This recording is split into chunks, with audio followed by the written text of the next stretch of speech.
నమస్కారం ETV news కి స్వాగతం ముందుగా ముఖ్యాంశాలు అణు సరఫరాదారుల బృందంలో భారత సభ్యత్వానికి అమెరికా మద్దతు ఒబామాతో గంటకు పైగా ద్వైపాక్షిక చర్చలు జరిపిన మోదీ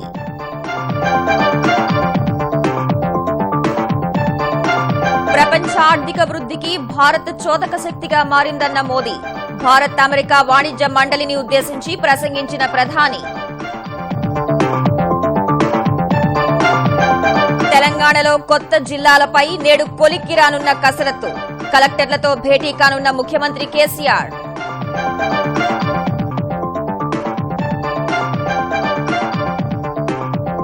కడపలో నేడు ఆంధ్రప్రదేశ్ ప్రభుత్వ మహాసంకల్పం హాజరు కానున్న చంద్రబాబు మంత్రులు పటిష్ట బందోబస్తు ఏర్పాటు చేసిన పోలీసులు గతేడాదిలోనే తెలుగు రాష్ట్రాల మధ్య కృష్ణా జలాల కేటాయింపులు నోటిఫికేషన్ వైపు మొగ్గు చూపని కేంద్ర జలవనరుల శాఖ ఆంధ్రప్రదేశ్లో 10వ తరగతి విద్యలో కీలక సంస్కరణలు 80 మార్కులకే రాత పరీక్ష అంతర్గత మూల్యాంకనానికి 20 మార్కులు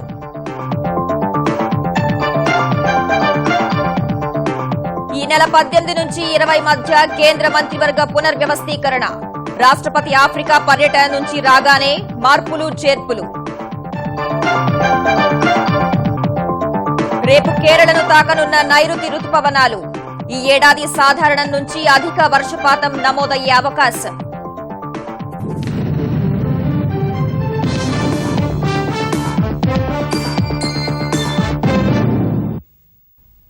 అణు సరఫరాదారుల బృందంలో భారత్ కు సభ్యత్వం విషయంలో అమెరికా అధ్యక్షుడు బరాక్ ఒబామా మద్దతు ప్రకటించారు ప్రధాని నరేంద్ర మోదీతో ద్వైపాక్షిక చర్చల సందర్భంగా ఈ మేరకు స్పష్టం చేసిన ఆయన పాకిస్తాన్ కేంద్రంగా పనిచేసే ముష్కర మూకల నుంచి ముప్పుల్ని ఎదుర్కోవడంలో భారత్ కు అండగా ఉంటామని హామీ ఇచ్చారు రెండు దేశాల మైత్రిని నూతన శిఖరాలకు చేర్చడంపై విస్తృత సమాలోచనలు జరిపిన మోదీ ఒబామా రక్షణ రంగంలో అమెరికాకు కీలక భాగస్వామిగా భారత్ ను గుర్తించడంపై మార్గసూచీని ఖరారు చేశారు ద్వైపాక్షిక ఆర్థిక బంధాన్ని నూతన శిఖరాలకు చేర్చడం సహా ప్రపంచ మానవాళి శ్రేయస్సుకు సంబంధించిన వేర్వేరు అంశాలపై భారత్ అమెరికా కీలక చర్చలు జరిపాయి కేంద్రంలో అధికార పగ్గాలు చేపట్టాక 4సారి అమెరికా పర్యటనకు వెళ్లిన ప్రధాని నరేంద్ర మోదీ అగ్రరాజ్య అధ్యక్షుడు బరాక్ ఒబామాతో ఈ మేరకు విస్తృతంగా చర్చించారు శ్వేతసౌధంలోని ఓవల్ ఆఫీసులో గంటకు పైగా జరిగిన సమావేశంలో వేర్వేరు రంగాల్లో పరస్పర సహకారానికి సంబంధించి భారత్ అమెరికా సాధించిన పురోగతిపై మోదీ ఒబామా సమీక్షించారు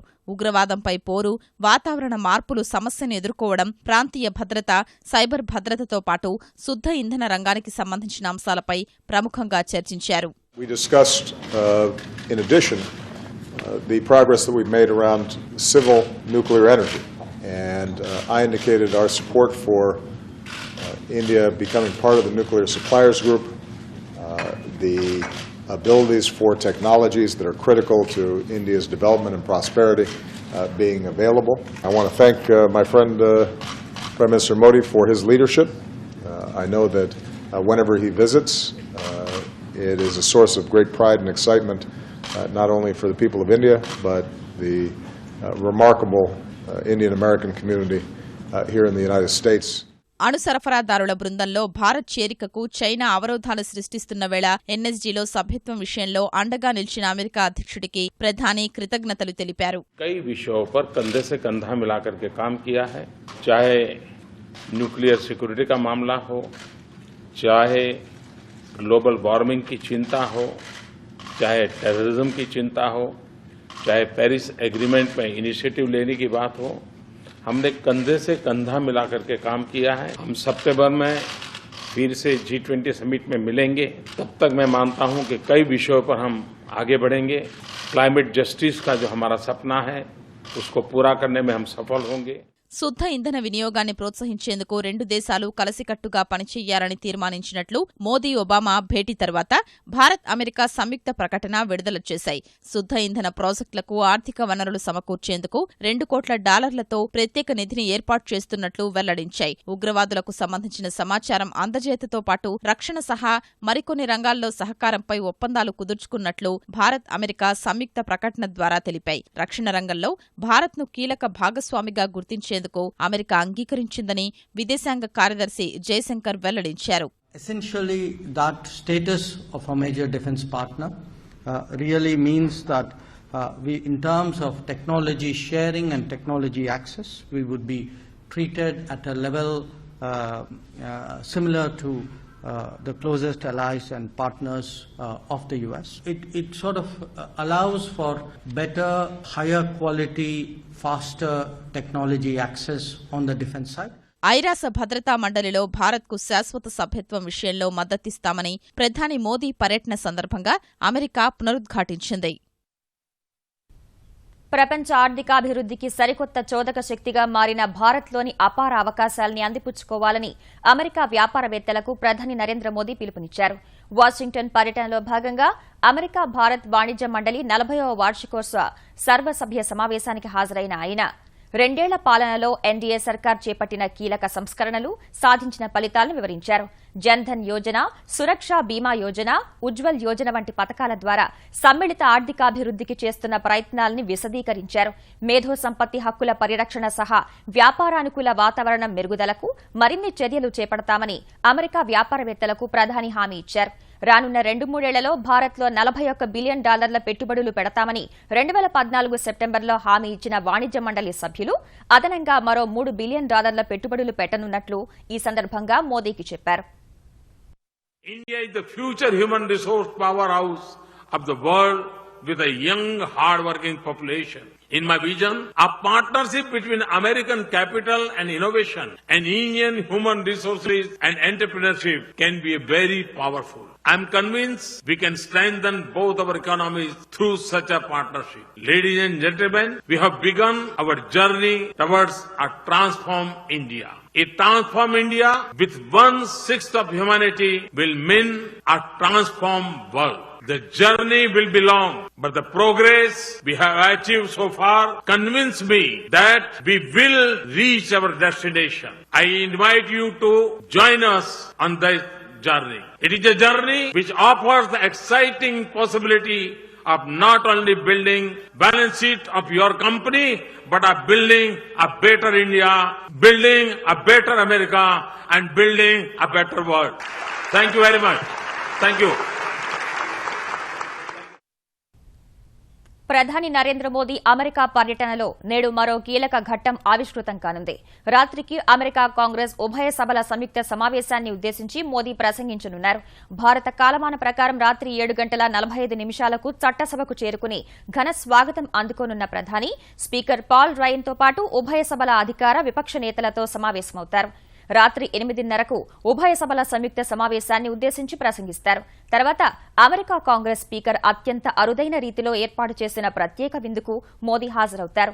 గతంలో రాజీవ్ గాంధీ, పివి నరసింహారావు, వాజ్పేయి, మన్మోహన్ సింగ్ భారత ప్రధానులుగా అమెరికా కాంగ్రెస్ లో ప్రసంగించారు. 2005 తర్వాత అమెరికా కాంగ్రెస్ లో భారత ప్రధాని ప్రసంగించడం ఇదే తొలిసారి కానుండగా మోదీ ఏం చెప్తారో ప్రత్యక్షంగా చూడటం కోసం సందర్శకుల పాసులు దక్కించుకునేందుకు ప్రవాస భారతీయులు పోటీపడ్డారు. అమెరికా కాంగ్రెస్ లో ప్రసంగం, విందు తర్వాత ప్రధాని మోదీ మెక్సికో బయలుదేరతారు. తెలంగాణలో కొత్త జిల్లాల ఏర్పాటు అంశం ఇవాళ ఓ కొలిక్కి రానుంది. 2 రోజుల కార్యశాలలో భాగంగా కలెక్టర్లతో ముఖ్యమంత్రి భేటీ అనంతరం పునర్వ్యవస్థీకరణ ప్రక్రియకు సంబంధించి స్పష్టత వచ్చే అవకాశాలున్నాయి. మొదటి రోజు కార్యశాలలో భాగంగా స్థానికంగా ఉన్న ప్రతిపాదనలను పవర్ పాయింట్ ప్రజెంటేషన్ ద్వారా కలెక్టర్లు వివరించారు.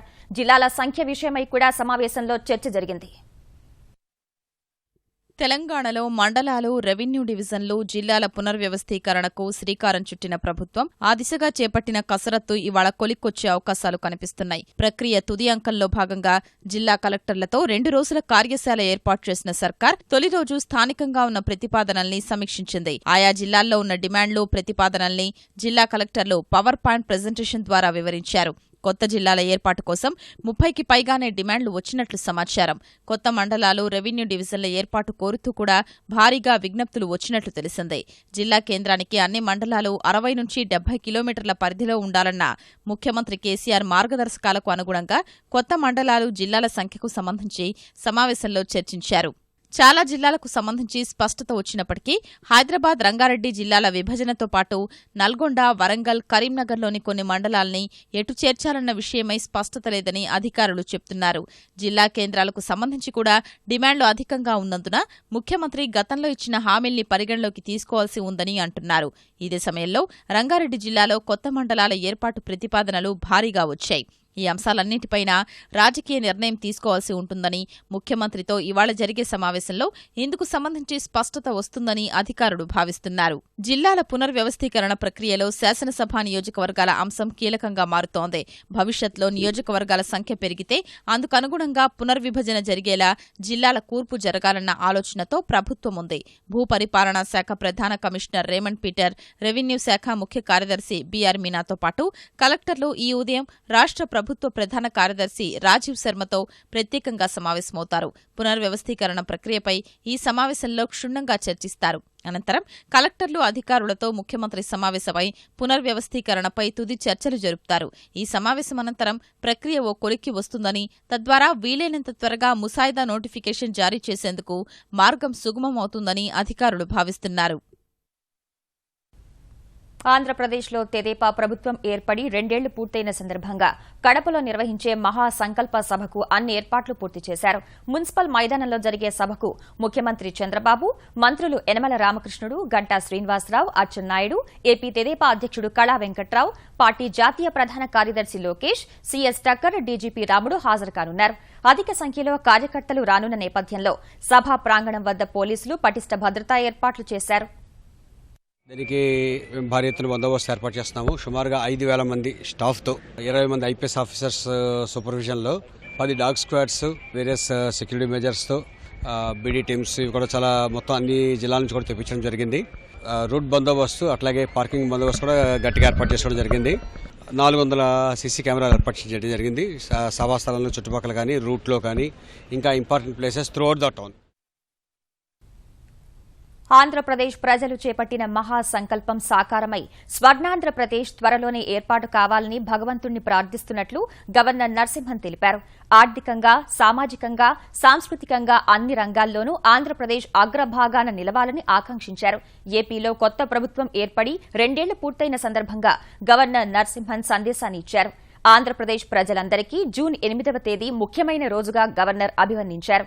కలల సాకారం కోసం యువతరం సమిష్టిగా ముందుకు రావాలని పిలుపునిచ్చారు. అందరూ కలిస్తే మహాసంకల్పం అతి త్వరలోనే సుసాధ్యమవుతుందని అన్నారు. తెలంగాణ, ఆంధ్రప్రదేశ్ మధ్య కృష్ణా జలాల వినియోగం ఈ సంవత్సరం కూడా గతేడాదిలాగే జరగనుంది. కృష్ణానది యాజమాన్య బోర్డు కేఆర్ఎంబీ పంపిన ముసాయిదా నోటిఫికేషన్ను పక్కన పెట్టి ఉభయ రాష్ట్రాల నడుమ ఈ ఏడాది నీటి వినియోగంపై చర్చించేందుకు వచ్చే వారం తెలంగాణ, ఆంధ్రప్రదేశ్ నీటిపారుదల శాఖ అధికారులు, బోర్డు అధికారులతో ప్రత్యేకంగా సమావేశం కావాలని కేంద్ర జలవనరుల శాఖ నిర్ణయించినట్లుగా విశ్వసనీయంగా తెలిసింది. ఆంధ్రప్రదేశ్ పునర్విభజన చట్టానికి అనుగుణంగా నోటిఫికేషన్ లేదని తెలంగాణ అధికారులు ఫిర్యాదు చేసిన నేపథ్యంలోనే ఈ నిర్ణయం తీసుకున్నట్లు తెలుస్తున్నా అధికారికంగా సమాచారం వెల్లడి కావాల్సి ఉంది. ఆంధ్రప్రదేశ్లో ఈ విద్యా సంవత్సరం నుంచి 10వ తరగతిలో కీలక మార్పులు చోటు చేసుకోబోతున్నాయి. ఇకపై ప్రతి సబ్జెక్టులోనూ 80 మార్కులకే పరీక్షలుంటాయి. అంతర్గత నిర్మాణాత్మక మూల్యాంకనం ద్వారా మిగిలిన 20 మార్కులు కేటాయిస్తారు. దీనికి అనుగుణంగా అధికారులు ప్రశ్నాపత్రాలను సిద్దం చేస్తున్నారు. ప్రతి విద్యార్థి రాత పరీక్షలో 80 మార్కులకు గాను 28 మార్కులను తప్పనిసరిగా పొందాలి. అప్పుడే అంతర్గత మార్కులకు ప్రాధాన్యమిస్తారు. సబ్జెక్టు పరీక్షలో 28 మార్కుల కంటే తక్కువ వచ్చి అంతర్గత మూల్యాంకనంలో ఎక్కువ మార్కులు వచ్చినా విద్యార్థి ఉత్తీర్ణుడైనట్లుగా పరిగణించారు. 10వ తరగతి విద్యార్థులకు యూనిట్, త్రైమాసిక, అర్ధ సంవత్సర ప్రశ్నాపత్రాలు రాష్ట్ర వ్యాప్తంగా ఒకేలా ఉండబోతున్నాయి. శాన్ ఫ్రాన్సిస్కోలో జరుగుతున్న బయో యుఎస్ఏ అంతర్జాతీయ సదస్సులో హిందూపూర్ ఎమ్మెల్యే నందమూరి బాలకృష్ణ పాల్గొన్నారు. సదస్సులో భాగంగా ఆంధ్రప్రదేశ్ పెవిలియన్ను బాలకృష్ణ ప్రారంభించారు. 69 దేశాలకు చెందిన బయోటెక్నాలజీ కంపెనీలకు చెందిన 15,000 మంది ప్రతినిధులు ఈ సదస్సులో పాల్గొంటున్నారు.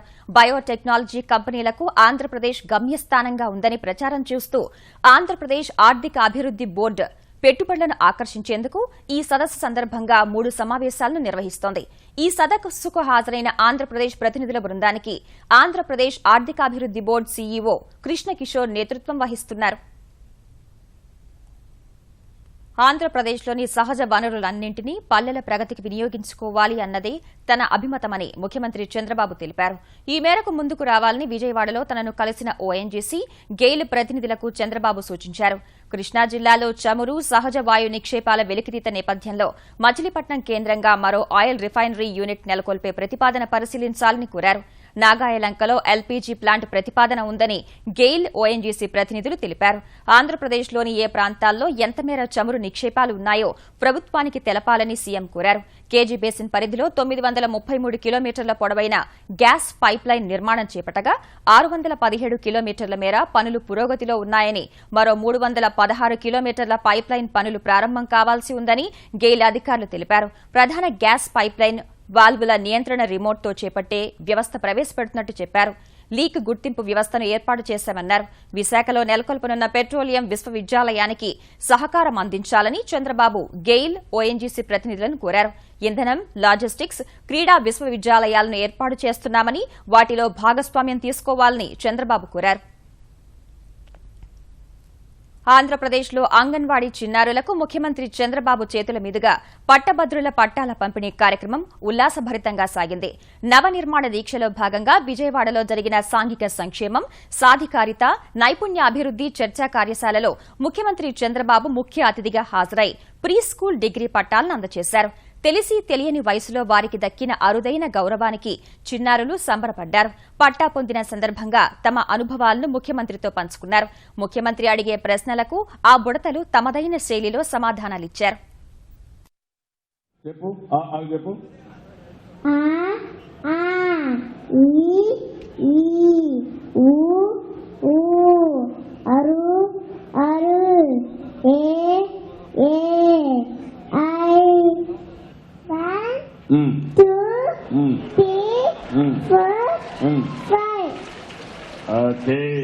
పిల్లల్ని చూశారు, ముచ్చటేస్తారు. హైదరాబాద్ నాంపల్లి ఎగ్జిబిషన్ మైదానంలో జరిగే చేప ప్రసాదం పంపిణీకి అన్ని ఏర్పాట్లు పూర్తయ్యాయి. ఈ రోజు ఉదయం 8:30 నుంచి రేపు ఉదయం 8:30 వరకు బత్తిని సోదరులు చేప ప్రసాదం పంపిణీ చేయనున్నారు. బత్తిని సోదరులతో పాటు ఎంపిక చేసిన 100 మంది పోలీసులు కూడా సహకారం అందిస్తున్నారు. ఆస్తమా రోగులకు పంపిణీ చేస్తున్న చేప ప్రసాదం కోసం ఇప్పటికే వివిధ రాష్ట్రాల నుంచి ప్రజలు తరలివచ్చారు. రద్దీ దృష్ట్యా ఎలాంటి తొక్కిసలాట జరగకుండా 1500 మంది పోలీసులతో భారీ బందోబస్తు ఏర్పాటు చేశారు. మరో 1100 మంది వాలంటీర్లను కూడా బందోబస్తు కోసం వినియోగిస్తున్నారు.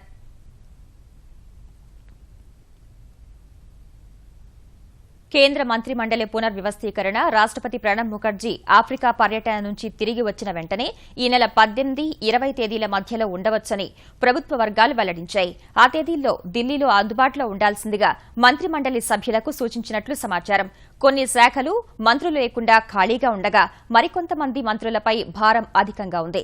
ఉత్తరప్రదేశ్, పంజాబ్ ఎన్నికలను ఎదుర్కోవాల్సి ఉన్న నేపథ్యంలో భాజపాకు రాజకీయ అవసరాలు కూడా ఉన్నాయి. ఎన్నికలు జరగబోయే రాష్ట్రాలకు మరింత ప్రాతినిధ్యం కల్పించడంతో పాటు ఎన్నికల్లో విజయం సాధించి పెట్టిన అసోం లాంటి రాష్ట్రాలకు గుర్తింపు ఇచ్చే అవకాశం ఉన్నట్లు ప్రభుత్వ వర్గాలు తెలిపాయి. కొత్త వారికి చోటు కల్పించవచ్చని, ప్రస్తుతం మంత్రిమండలిలో ఉన్న కొందరికి పార్టీ బాధ్యతలు అప్పగించవచ్చని తెలుస్తోంది. మంత్రివర్గ పునర్వ్యవస్థీకరణకు సంబంధించి భాజపా అధ్యక్షుడు అమిత్ షా విస్తృత కసరత్తు చేశారని, ప్రధాని 5 దేశాల పర్యటన ముగించుకుని వచ్చిన తర్వాత తుది మెరుగులు దిద్దుతారని సమాచారం. ఆర్థిక శాఖ, విదేశాంగ వ్యవహారాలు, హోంశాఖ, రక్షణ శాఖలో మార్పులకు అవకాశం లేదని ప్రభుత్వ వర్గాలు చెప్పాయి. ప్రధాని మోదీ ఈ నెల 10న తిరిగి రానుండగా రాష్టపతి ప్రణబ్ ముఖర్జీ ఈ నెల 12న 3 దేశాల పర్యటనకు వెళ్తారు. ఆయన పర్యటన 17తో ముగుస్తుంది. ఢిల్లీ అపోలో ఆసుపత్రి వద్ద ఈ నెల 2న బట్టబయలైన మూత్రపిండాల అక్రమ వ్యాపారం కేసులో దర్యాప్తు ముమ్మరంగా సాగుతోంది. కిడ్నీ రాకెట్లో కీలక సూత్రధారైన రాజ్ కుమార్ రావుతో పాటు మరో 3 నిందితుల్ని పోలీసులు అరెస్ట్ చేశారు. నేపాల్, శ్రీలంక, ఇండోనేషియాతో పాటు హైదరాబాద్, జలంధర్, కోయంబత్తూరుల్లోనూ ఇదే తరహా కిడ్నీ రాకెట్ నడిపారని అనుమానిస్తున్న రాజ్ కుమార్ ఆచూకీని ఇప్పటికే అరెస్టైన మధ్యవర్తుల విచారణ ద్వారా తెలుసుకున్న పోలీసులు అతడిని బెంగాల్లో అదుపులోకి తీసుకున్నారు. స్థానిక న్యాయస్థానంలో హాజరుపరిచాక రాజ్ కుమార్ రావును ఢిల్లీకి తీసుకొచ్చి విచారించనున్నారు. అపోలో ఆసుపత్రిలో అవయవాల మార్పిడి శస్త్రచికిత్సలతో సంబంధమున్న 10 మంది వైద్యుల్ని పోలీసులు ప్రశ్నించే అవకాశం ఉంది. గత వారం ఢిల్లీ అపోలో ఇంద్రప్రస్థ ఆసుపత్రి వద్ద భార్యాభర్తల మధ్య జరిగిన ఘర్షణ ఆధారంగా విచారణ చేపట్టిన పోలీసులు మూత్రపిండాల అక్రమ వ్యాపారం జరుగుతోందని గుర్తించారు.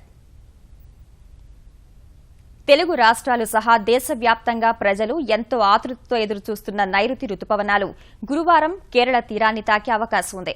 ఇందుకు అత్యంత అనుకూల పరిస్థితులు ఉన్నట్టు భారత వాతావరణ శాఖ అంచనా వేసింది. నైరుతి ఆగమన సూచకంగా ఇప్పటికే కేరళలోని అనేక ప్రాంతాల్లో విస్తారమైన వర్షాలు కురుస్తున్నట్టు తెలిపింది. వాస్తవానికి జూన్ 1 నాటికే రుతుపవనాలు కేరళ తీరాన్ని తాకాల్సి ఉన్నప్పటికీ కాస్త ఆలస్యమైందని తెలిపిన వాతావరణ శాఖ ఈ ఏడాది లోటు వర్షపాతం నమోదయ్యే అవకాశం లేదని పునరుద్ఘాటించింది. ఈ ఏడాది సాధారణం నుంచి అధిక వర్షపాతం నమోదయ్యే అవకాశాలు 96% ఉన్నాయని పేర్కొంది.